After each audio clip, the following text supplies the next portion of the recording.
Assalamu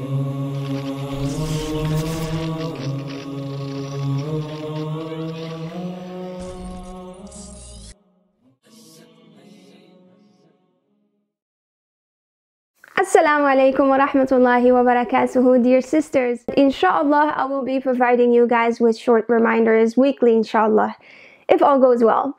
I want to add to that I don't usually wear niqab, but for these videos, inshallah, I will be wearing them because men could be watching and I rather feel comfortable having my face covered than uncovered, inshallah. So sisters, what is our purpose in life? If we look at the Quran, we find that Allah subhanahu wa ta'ala says, وَمَا خَلَقْتُ الْجِنَّ وَالْإِنسَ إِلَّا لِيَعْبُدُونَ. I have not created jinn and mankind except to worship me. So we were created only to worship Allah subhanahu wa ta'ala. You know, growing up, we start wondering what our purpose in life is. And subhanAllah, this is a blessing that answers all of our questions, right? This life is only a test. It's preparing us for what comes hereafter. That is our future, that is eternal, and this life is only temporary.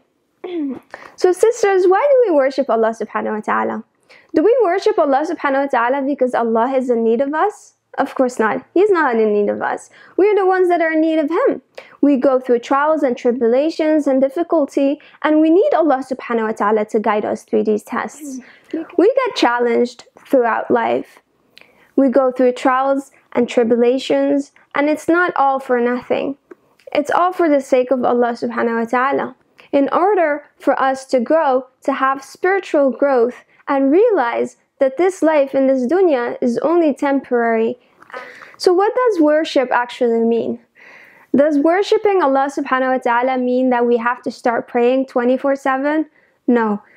The true concept of worship is by being conscious of Allah subhanahu wa ta'ala, by obeying His commandments and submitting to Him fully.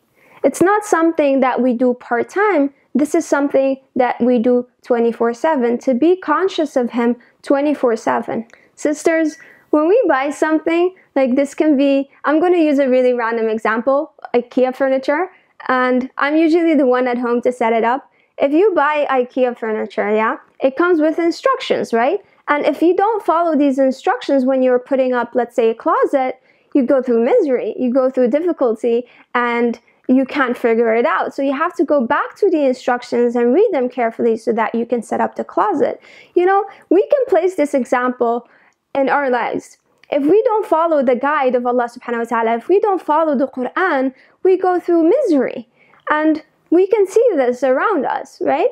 There are celebrities that are multi-millionaires, they have everything they desire, yet they commit suicide.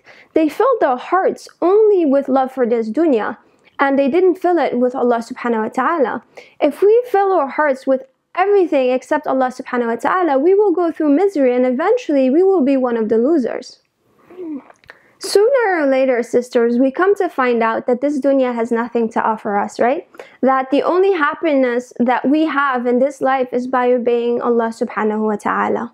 So let us try and strive to live as travelers, because this life is really temporary and it's really short. And to wake up now before we get woken up and we are standing in front of Allah subhanahu wa ta'ala empty-handed. I hope you guys enjoyed watching this message, and I hope to see you soon again. Jazakallahu khairan for watching this video. Assalamu alaikum wa rahmatullahi wa barakatuh. من قلبي يا حبيبة قلبي ذبت أدعو لربي أن يواسي ويجيب من روحي يا رفيقة